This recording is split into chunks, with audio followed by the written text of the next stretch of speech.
प्यारे दोस्तों, आज हम आपको एक ऐसा रुला देने वाला वाकया सुनाने वाले हैं जिसे सुनकर आपकी आंखों में आंसू आ जाएंगे। यह वाकया है एक नेक लड़की का। मगर दोस्तों, आज तक हमने सुना है कि जो भी अजाब आता है मरने के बाद कब्र में आता है, चाहे बंदा नेक हो या गुनाहगार, जीते जी इंसान पर किसी तरह का अजाब तो नहीं आता है, चाहे बंदा कितना ही गुनाहगार क्यों ना हो। मगर दोस्तों, आज का वाक्य बहुत ही अजीबोगरीब है, क्योंकि एक नेक लड़की पर अल्लाह का ऐसा अजाब आया जिसे देखकर पूरा गांव चीख उठा और फिर सब मोहल्ले वाले अल्लाह के हुजूर तौबा करते हुए सजदे में गिर गए। प्यारे दोस्तों, आज के इस वीडियो में आप हमारे साथ आखिर तक रहे, आपको पूरी कहानी समझ में आ जाएगी। दोस्तों, ये बात बहुत पुरानी नहीं है, बल्कि कुछ साल पहले की है। पाकिस्तान के एक इलाके में एक गांव था। उस गांव में एक औरत रहती थी। वह औरत बहुत नेक थी। उस नेक औरत की सिर्फ एक ही बेटी थी। वह अपनी बेटी से बहुत मोहब्बत करती थी। वह अपनी बेटी को कुरान पाक और स्कूल की तालीम दिलवा रही थी। उसी गांव में एक अल्लाह वाले बुजुर्ग अपनी बीवी के साथ रहते थे। यह अल्लाह वाले मस्जिद के इमाम होने के साथ साथ 5 वक्त की अजान भी खुद दिया करते थे। वह मस्जिद के इमाम गांव के लड़कों को दन तालीम दिया करते थे। इमाम साहब की बीवी भी घर में लड़कियों को कुरान पाक पढ़ाया करती थी। उस नेक औरत का घर भी इमाम साहब के घर के करीब ही था, इसलिए उसकी बेटी भी इमाम साहब की बीवी के पास कुरान पाक पढ़ने आया करती थी। इसी तरह से वक्त गुजरता गया और वह लड़की बालिग और बड़ी हो चुकी थी। वह लड़की रोज स्कूल जाया करती थी। स्कूल में उस लड़की की दोस्ती एक ऐसी लड़की के साथ हुई जो बहुत ही अमीर थी। उसके पास एक मोबाइल था। वह अपने मोबाइल में तरह तरह की तस्वीरें बनाती, रील बनाती। उन दोनों लड़कियों की दोस्ती बहुत बढ़ चुकी थी। दोनों सहेलियां एक दूसरे के घर आया जाया करती थी। मगर उसे नेक औरत ने देखा कि उसकी बेटी दिन बदन बिगड़ती नजर आ रही है। पहले वह ध्यान लगाकर सुबह शाम कुरान पाक की तिलावत किया करती थी, लेकिन आजकल घर भी लेट से आती है और कुरान पाक को भी ध्यान से नहीं पढ़ती है। यही सब देखकर उसकी अम्मा बहुत परेशान रहने लगी। मगर फिर भी उस लड़की की माँ उसको घर में कुरान पढ़ने की तलब किया करती थी। यह लड़की कुरान तो पढ़ती, मगर इसका ध्यान अपनी सहेली के मोबाइल में होता। जब उसकी सहेली उसके घर आती तो वह दोनों सारा दिन मोबाइल में बेपर्दा नाच गाने देखती रहती थी। वह दोनों लड़कियां इतना मस्त मग्न होकर मोबाइल चलती कि उन दोनों लड़कियों को मालूम नहीं पड़ता कि कब कब अजान हो रही है और कब क्या हो रहा है। जब से उसकी सहेली ने उसको मोबाइल दिखाया तो उसने कुरान खोलना कम कर दिया था। वह आहिस्ता आहिस्ता कुरान को भूलती जा रही थी। एक दिन अल्लाह वाले की बीवी ने बच्चियों को कुरान ख्वानी के लिए बुलाया। प्यारे दोस्तों, हम आपको बता दें कि कुरान ख्वानी यानी कुरान को पढ़ने को ही कुरान ख्वानी कहते हैं। ये बात हमने आपको इसलिए बताया क्योंकि हमारे वीडियो को हमारे हिंदुस्तान के जितने भी लोग हैं सब देखते हैं, चाहे वह मुसलमान हो, चाहे वह हिंदू हो, चाहे सिख, चाहे ईसाई हो। हर धर्म के लोग हमारी वीडियो को देखते हैं। हमें यह बात मालूम हो गया है क्योंकि हमारे पास लोगों की कमेंट्स आती है।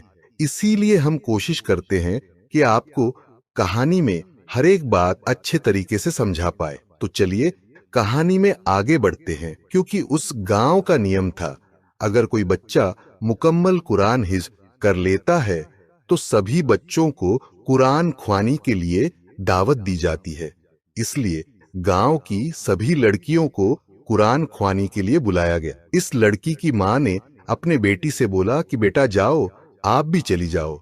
मगर वह लड़की जाने के लिए तैयार नहीं थी। थोड़ी देर बाद वह अमीर लड़की मोबाइल पकड़े उनके घर आई और अपनी सहेली से कहने लगी, चलो कुरान ख्वानी में चलते हैं। पहले तो वह जाने के लिए तैयार ना थी, मगर जब उसने देखा कि उनकी सहेली के हाथ में मोबाइल है, वह अपनी सहेली के हाथ में मोबाइल को देखकर जल्दी से जाने के लिए तैयार हो गई। उसकी माँ अपनी बेटी की इन हरकतों की वजह से बहुत ज्यादा परेशान थी। अब वह दोनों कुरान ख्वानी की महफिल में बैठी थी। अमीर लड़की ने अपने मोबाइल को कुरान ख्वानी की महफिल में छुपा कर रखा था। कुरान ख्वानी से कब्ल मस्जिद के इमाम अल्लाह वाले बुजुर्ग महफिल में खड़े अजान के मुतालिक बयान कर रहे थे।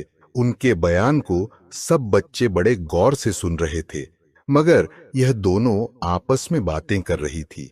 यह दोनों लड़कियों को इमाम साहब की बयान अच्छा न लगी। फिर वह दोनों चुपके से बाहर गार्डन में जाकर मोबाइल में अपनी फोटो खींचने लगी। यह लड़की अब हर काम से बेजार हो चुकी थी। अब ना वह सही ढंग से कुरान पाक पढ़ती, ना अपने अम्मा की बात मानती और ना ही सही से नमाज पढ़ती, क्योंकि उसको मोबाइल की लत लग चुकी थी। यह लड़की अपने अम्मी को बिना बताए उस अमीर सहेली के घर चली गई। उनके घर में टीवी था। उस अमीर लड़की के फैमिली में हर फर्द के पास मोबाइल था। यह अपनी सहेली के घर में आकर बहुत खुश थी, क्योंकि यह सारा दिन उनके घर में टीवी देखती, मोबाइल पर वीडियोस देखती और अपनी सहेली के साथ मिलकर अपनी भी वीडियो बनाया करती थी। जब जब वह घर आई तो उसकी अम्मी ने पूछा, तुम इतनी देर कहाँ गई थी? वह लड़की अपने अम्मी से कहने लगी कि अम्मी, मैं अपने दोस्त के साथ उसके घर गई थी। फिर वह अपनी माँ से कहने लगी कि माँ, मेरी सहेली के घर में हर औरत के पास मोबाइल है। मैं अपनी सहेली के साथ मिलकर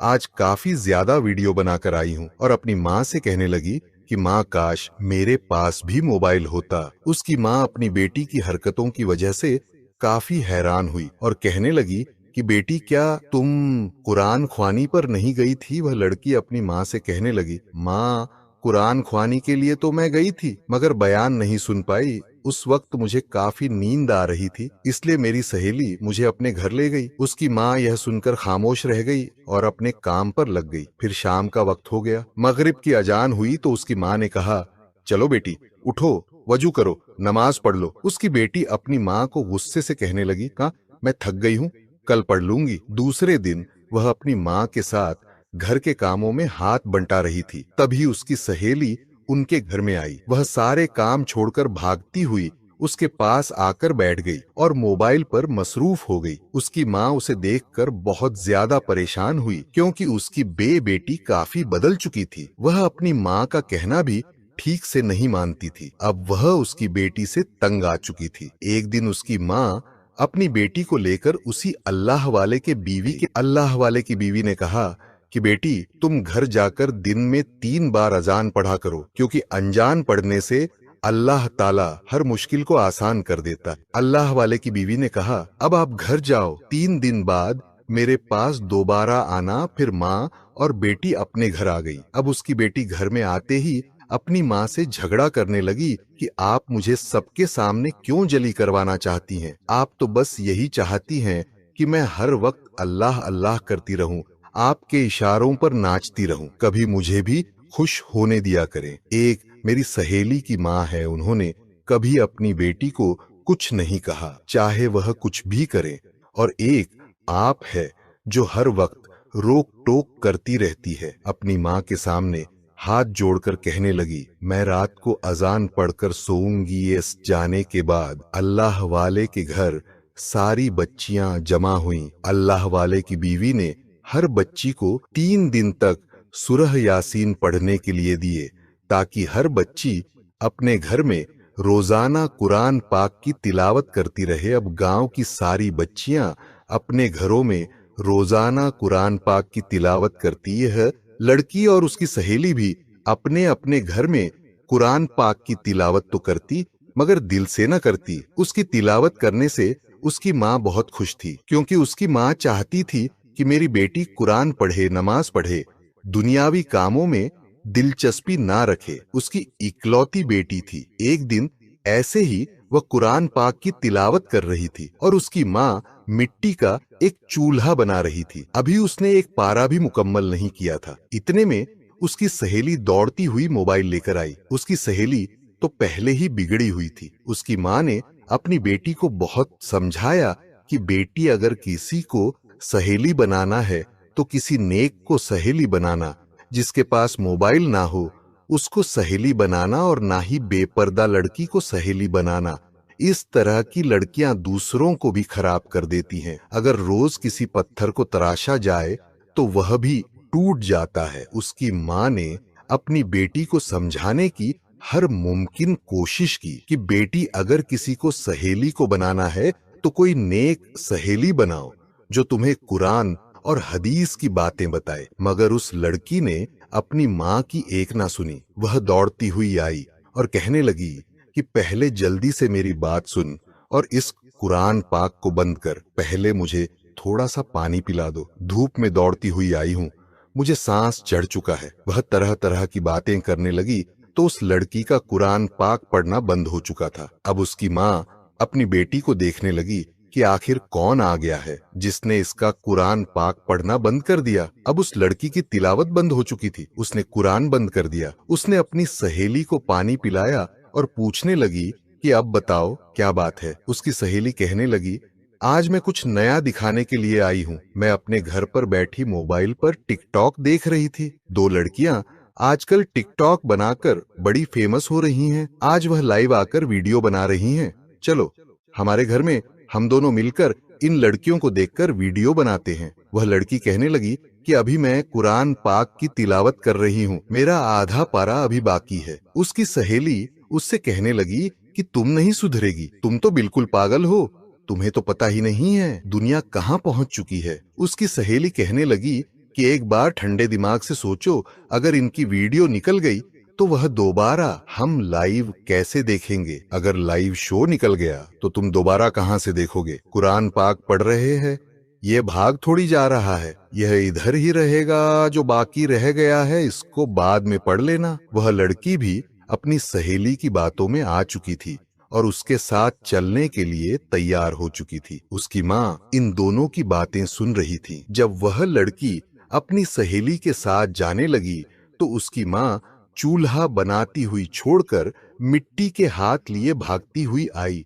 अपनी बेटी के पास आई और कहने लगी कि बेटी मत जा, मेरी लाल मत जा, कुरान पाक की तिलावत को छोड़कर मत जा, अपना बाकी का पारा तो पूरा कर ले। वह लड़की कहने लगी कि माँ, मेरी सहेली मुझे बुलाने आई है। उसकी माँ कहती है कि बेटी, यह तेरी सहेली नहीं है, यह शैतान है, यह चुड़ैल है। तेरी सहेली की शक्ल में शैतान तुझे बरगलाने आया है, तुझे बहका आया है। तू शैतान के साथ मत जा, तेरी जिंदगी खराब कर देगी, तू इसके साथ मत जा। उसकी सहे गुस्से से अपनी आंखें लाल किए उसकी माँ को देखने लगी, कहने लगी, देखो तेरी माँ कितनी खराब है। तेरी माँ मेरे मुंह पर ही मुझे क्या क्या बक रही है। अगर मेरी माँ मुझे ऐसा कुछ कहती तो मैं उसका जूते से मुंह बिगाड़ देती, और तू है कि अपनी माँ की बातें सुन रही है। उसकी सहेली ने उस लड़की को और चढ़ा दिया। अब वह लड़की अपनी माँ को गुस्से से कहने लगी कि तू कैसी माँ है जो मेरी सहेली को शैतान बोल रही है, कभी उसको चुड़ैल बोल रही है। अगर तुझे अपनी बेटी से प्यार होता तो तू अपनी बेटी की हर चीज से प्यार करती। तुझे मुझसे प्यार नहीं है। मगर उसकी माँ फिर भी उसको रोक रही थी कि मेरा लाल मत जा, मेरी बेटी मत जा, अल्लाह का कलाम छोड़कर शैतान के पास मत जा।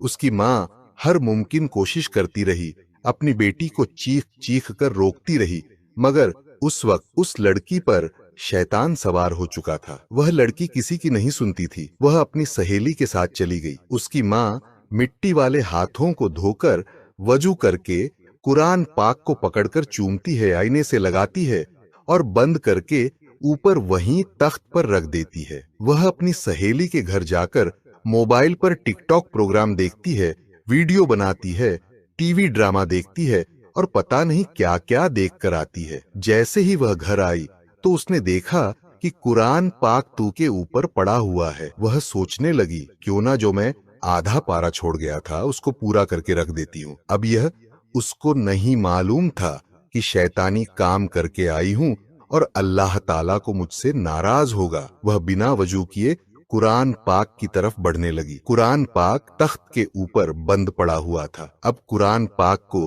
हाथ लगाने वाली थी कि फिर अल्लाह ने उसी वक्त तख्त के नीचे से एक खूंखार छिपकली को पैदा फरमा दिया। वह इतनी जहरीली छिपकली थी कि उसके चारों तरफ कांटे बने हुए थे। वह छिपकली इस लड़की को आते देख रही थी। जैसे ही उस लड़की ने कुरान पाक को हाथ लगाया तो वह छिपकली उसके हाथ के ऊपर चिपक गई। उस लड़की ने डर के मारे छिपकली को पीछे किया, मगर वह उसके हाथ से ना उतरी। फिर उसने एकदम जोरदार हाथ से झटका तो छिपकली उसके हाथ से उतरकर उसके माथे के ऊपर चिमक गई। अब वह छिपकली उसके माथ को काटने लगी, अपना पूरा जहर उसके माथे पर फैलाने लगी। वह लड़की चीखने लगी, अपनी माँ से कहने लगी कि माँ मुझे बचा लो, माँ मुझे बचा लो। माँ तो उससे रूठ कर बैठी थी।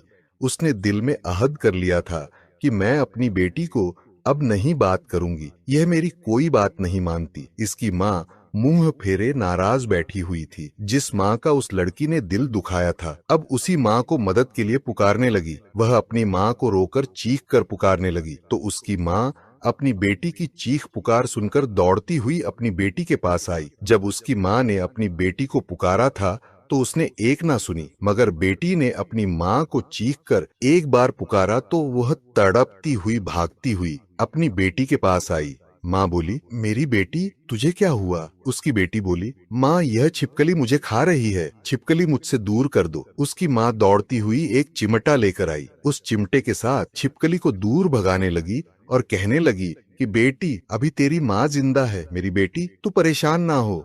उसकी माँ ने चिमटे से छिपकली को पीछे किया, मगर वह छिपकली जरा भी नहीं हिली। अगर छिपकली होती तो पीछे हटती ना, वह तो छिपकली के रूप में कोई और ही चीज थी। छिपकली होती तो उसकी जरूर माँ उसको छुड़ा लेती। चिमटा लगते ही पूरे चेहरे पर छिपकली छिपकली हो गई। उस लड़की का सारा चेहरा छिपकली से भर चुका था। उसकी माँ यह देखकर हैरान और परेशान हो गई। देखते ही देखते लड़की का पूरा जिस्म छिपकली छिपकली हो गया। छिपकली उसके जिस्म को नोच नोच कर खा रही थी। उस लड़की का सारा जिस्म छिपकली की तरह बन गया। तख्त के ऊपर जो छिपकली होती है, जो उसकी माँ को खूंखार नजरों से देख रही थी, अगर तू अब इसके पास आई तो तेरी खैर नहीं। अगर वह छिपकली होती तो उसके जिस्म से हट जाती। छिपकली के रूप में तो अल्लाह का अजाब उस लड़की पर आ चुका था। अब वह लड़की चीख चीख कर चिल्ला रही थी कि माँ मुझे बचा लो। उसकी चीख पुकार से उसकी माँ भी रो पड़ी। अल्लाह से इल्तजा करने लगी कि या अल्लाह मेरी बेटी को बचा ले, अल्लाह मेरी बेटी को बचा ले। मगर उस वक्त अल्लाह पाक उस लड़की से आ नाराज था। अल्लाह ताला की उस लड़की पर अजाब आ चुका था। वह लड़की पूरे घर में तड़प रही थी, पुकार कर रही थी, और वह छिपकली उस लड़की को मुसलसल काटे जा रही थी। उसके काटने से उस लड़की का जिस्म सूज गया और लड़की का जिस्म में छिपकली की जहर चढ़ चुका था। उस लड़की का जिस्म फूलने लगा और सारा जिस्म नीला पड़ चुका था। उस लड़की का इस कदर जिस्म फूल चुका था कि जैसे अभी फटने वाली हो। वह लड़की इतना चीख रही थी कि उसके चीखने से सारा मोहल्ला जमा हो गया। वह लड़की सारे मोहल्ले से अपने लिए भीख मांग रही थी, मगर उस लड़की का जिस्म देखकर सारा मोहल्ला उस लड़की से पीछे हट गया और तौबा तौबा करने लगा। आहिस्ता आहिस्ता सारा गांव इकट्ठा हो गया। वह गांव के हर औरत के पास जाकर बोलती कि चाचा मुझे बचा ले, खाला मुझे बचा ले, मामा मुझे बचा ले, मासी मुझे बचा ले। मगर कोई भी उस लड़की के करीब नहीं गया। फिर वह लड़की भागती अपनी माँ के पास गई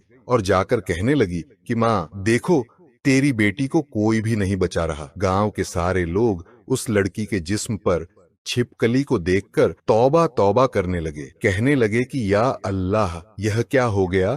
इस लड़की से कौन सा गुनाह हो गया कि वह लड़की छिपकलियों से भरी पड़ी है। अब जैसे ही उस लड़की का आखिरी वक्त आया, उसका जिस्म बिल्कुल फटने के करीब था। जो सबसे बड़ी छिपकली थी, जब उसने उस लड़की को काटा तो वह लड़की मर गई। लड़की का इंतकाल हो गया और उसकी माँ तड़प तड़प कर रोती रही। उसकी माँ रो रो कर सबको कह रही थी कि मेरी इकलौती बेटी मुझे छोड़कर क्यों चली गई। जब अल्लाह वाले की बीवी ने आकर उनकी माँ से पूछा कि क्या हुआ उस लड़की को, तो उसकी माँ ने कहा कि मेरी बेटी कुरान को छोड़कर शैतान के पास चली गई थी। मेरे लाख मना करने के बावजूद उसने मेरा कहा नहीं माना। अब वह लड़की तो मर चुकी है, मगर उसके जिस्म पर इतनी छिपकली है कि उसको कोई सीधा भी नहीं कर सकता था, और ना ही उसके जनाजे पर कोई आ रहा था। उसकी चारपाई पर बहुत ज्यादा छिपकलियों थी, उसकी मैयत पर छिपकलियों थी, उसकी लाश पर छिपकली थी।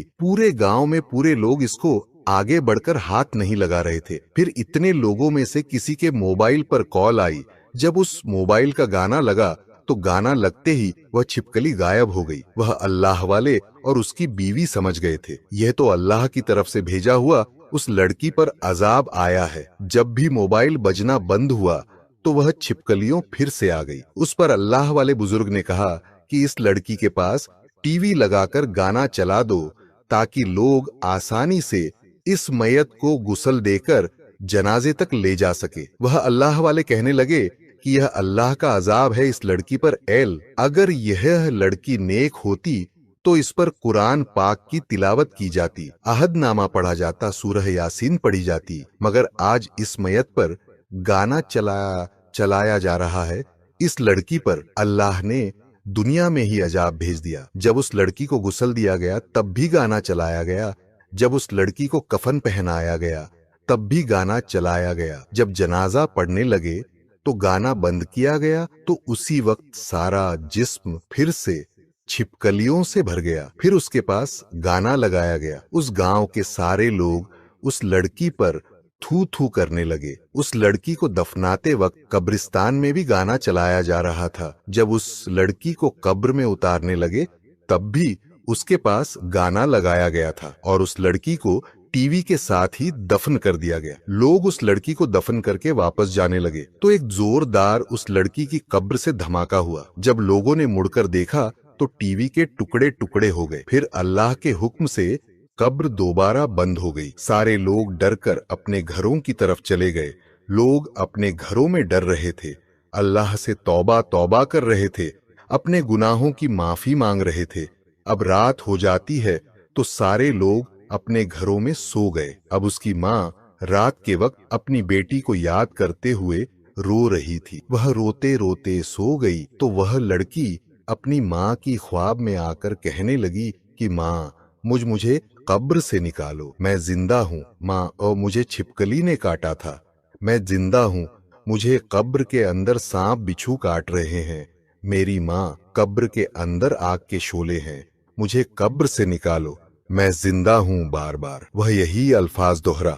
जब उसकी माँ की आंख खुली तो उसका चेहरा पसीने से भरा पड़ा था और वह सुबह सब लोगों को कहने लगी कि मेरी बेटी कब्र में जिंदा है। सब लोग सुनकर कहने लगे कि गांव जानता है, आपकी बेटी मर चुकी है, हम सब ने उसको अपने हाथों से दफनाया है।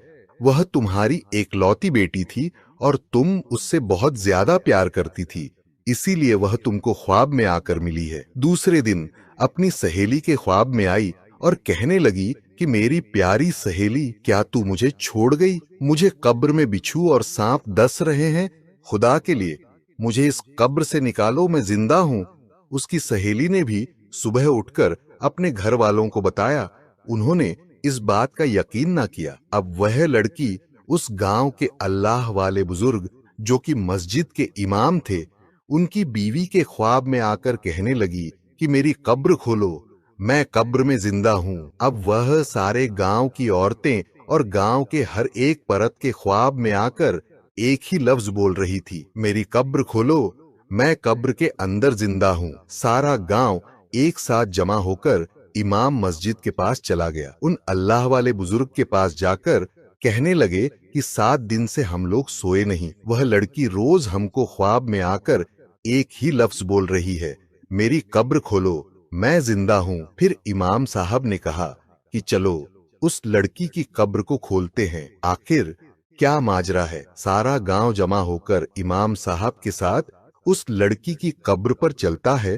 उन अल्लाह वाले इमाम मस्जिद ने गांव के ऐसे निडर मर्दों को लिया जो कि कब्र को आसानी से खोल सके और सारा गांव देख रहा था। जैसे ही उस लड़की की कब्र को खोला गया, वह लड़की जिंदा तो थी, मगर उस लड़की के सारे जिस्म पर बिच्छू और छिपकलियों और सांप चिपटेक का बिस्तर आग का बना हुआ था और एक सांप बहुत बड़ा था जिसके 4 मुंह थे। 2 मुंह उसके ऊपर थे और 2 उसके नीचे थे। वह सांप उस लड़की की कमर को लपेटकर अपने दोनों ऊपर वाले मुंह से उसकी नाक के नथु को पकड़े हुए था और एक मुंह से जबान की जड़ें पकड़े हुए था और नीचे वाले मुंह से पांव पकड़े हुए था। लड़की का चेहरा काला हो चुका था और वह लड़की ऐसे तड़प रही थी जैसे किसी को बिजली का करंट लगा हुआ हो। कुछ लोग लड़की की तड़प देखकर बेहोश होकर गिर चुके थे। कुछ लोगों की चीखें निकल चुकी थी। उसकी माँ अपनी बेटी को इस हालत में देखकर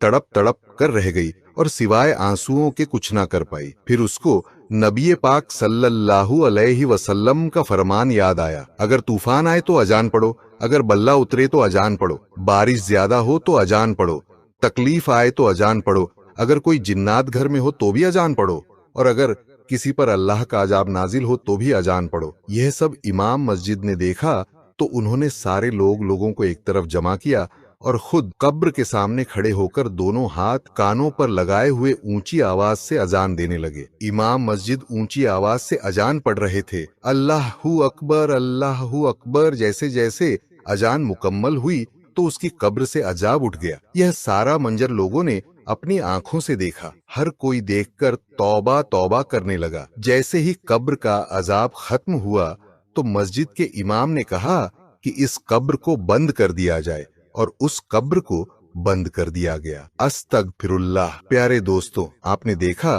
कि किस तरह से अल्लाह पाक का अजाब उस लड़की पर नाजिल हुआ। बड़े अफसोस की बात है, आजकल हमारे मुसर में सबसे बड़ा और खतरनाक जो अजाब आया है वह मोबाइल और सोशल मीडिया का है। आज हमारे घरों में छोटे छोटे बच्चियां दिन भर मोबाइल में लगे रहते हैं, ध्यान से पढ़ाई तक नहीं करते हैं। और आज काल देखने वालों से ज्यादा मैं मुसलमानों की बात कर रहा हूँ। मुसलमान लड़कियां छोटे छोटे कपड़े पहनकर आजकल नाचती हुई नजर आती है। बहुत दुख की बात है कि आजकल बेहयाई आम हो गई है। लोग अपने माँ बहनों के साथ वीडियो बनाकर सोशल मीडिया पर शेयर कर रहे हैं। लड़कियां हिजाब का और पर्दे का नाटक बना ली है। हिजाब पहनकर सोशल मीडिया पर मुजरा करती हुई नजर आती है।